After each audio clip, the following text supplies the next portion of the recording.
ketentuan klaimnya dulu.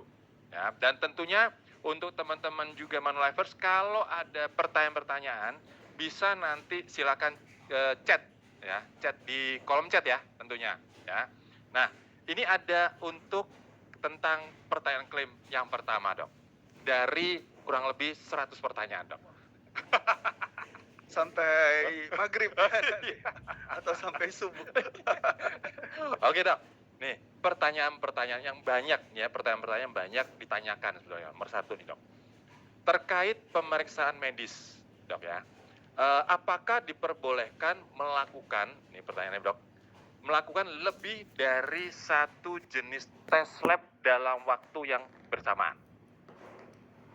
Lebih dari satu jenis tes lab lab secara bersamaan, pada Dok. waktu yang bersamaan. Betul, ya. Waduh, ini jawabannya boleh dan tidak boleh. Ya, tergantung dari diagnosanya apa, tujuan pemeriksaannya juga apa. Ya, ada beberapa jenis tes, baik itu pemeriksaan laboratorium ataukah pemeriksaan yang bukan laboratorium ya, yang bisa memang dilakukan atau kombinasi keduanya yang bisa dilakukan bersama-sama. Tapi ada juga yang sebaiknya dilakukan secara sekuensial, karena kalau enggak nanti malah jadi eksesif ya, atau terlalu berlebihan gitu ya. Sebagai salah satu contoh ya, misalnya kalau ada nyeri abdomen gitu ya, terus ternyata dokter atau rumah sakit meminta pemeriksaan USG sekaligus dengan CT scan abdomen. Kita akan tanya buat apa gitu ya, karena dua-duanya tujuannya adalah untuk melihat image atau citra dari organ-organ yang ada di dalam abdomen. Ya, apabila mau dilakukan USG, ya USG aja dulu. Ya, misalnya ternyata masih belum ketemu apa yang dicari, mau lebih detail dengan CT scan, itu boleh aja. Gitu. Ya, tapi jangan sekaligus dua-duanya kita akan tanya buat gitu. apa gitu ya.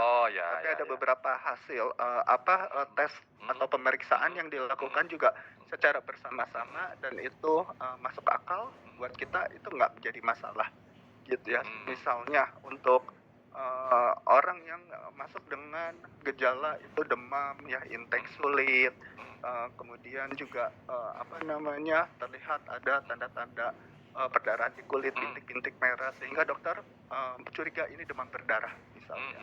Jadi dilakukan pemeriksaan tes laboratorium untuk memeriksa trombositnya berapa, sekaligus juga untuk mengecek adanya antibodi terhadap virus dengue. Itu sekaligus dilakukan, itu nggak Boleh. apa-apa, itu boleh. Gitu. Jadi tergantung penyakitnya apa dan jenis tes, yang jelas tujuannya harus jelas dulu buat apa. Oke, ya. Jadi memang boleh asal tujuannya jelas, Iya, betul ya, betul. Dok ya? Ya. Tapi kalau ternyata pemeriksaan dua macam pemeriksaan ternyata nggak jelas, betul ya, Bro ya? Iya. Dok ya, yang sebetulnya satu aja bisa, kenapa Iya. harus satunya? Iya. Nah, itu mesti ada pemeriksaan harus ada penjelasannya. penjelasan, betul, gitu, penjelasannya, ya. teman-teman. Oke. Pertanyaan kedua nih, Dok. Ya. 2 dari 100 ya. Dari 100, Dok. Oke. Ya, syukur 100 Dok, ya, nggak 1000. Ini mau saya bacakan dari yang 2 dari bawah dulu, nomor 98 ke atas. Atau mau random? Oke, Dok. Ya. Nomor 2, Dok. Kenapa ada klaim cashless ditolak, Dok? Nah, klaim cashless ditolak padahal sudah melewati masa tunggu 12 bulan. Klaim cashless ditolak padahal sudah melewati masa tunggu yang 12 bulan, Dok. Oke. Nah. Ya, ini cukup sering terjadi sih sebenarnya, Mas, ya. Banyak pertanyaan ini, Dok ya. Iya, gitu ya. Saya juga sering mendapatkan pertanyaan juga dari teman-teman agensi ya, tenaga pemasar. Dok, ini kan udah lewat dari 12 bulan, kok masih ditolak juga? Betul. Gitu. Nah, ini kita mesti lihat dulu ya. Memang itu ada 23 penyakit kalau Bapak Ibu teman-teman tenaga pemasar melihat polis kita ya, khususnya polis Mio HC. Ya, itu ada 23 jenis penyakit yang memang terkena masa tunggu selama 12 bulan. Betul. Gitu ya. Nah, kita mesti juga melihat kapan polis ini terbit.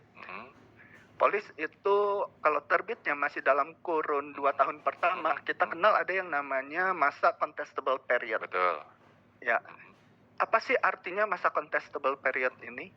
Masa contestable period ini adalah sebuah masa di mana apabila terjadi klaim untuk jenis penyakit tertentu yang sifatnya kronis, itu Manulife berhak untuk melakukan investigasi untuk membuktikan apakah ada atau tidak ada pre-existing condition. Ya. Ini dulu nih. Ya. Ya, jadi masa contestable period adalah masa di mana Manulife berhak untuk melakukan investigasi untuk mencari atau membuktikan ada atau tidak ada PEC, pre-existing condition. Oke, PEC. Ya. Nah, berbeda dengan mengenai pengecualian 12 bulan untuk 23 jenis penyakit tersebut.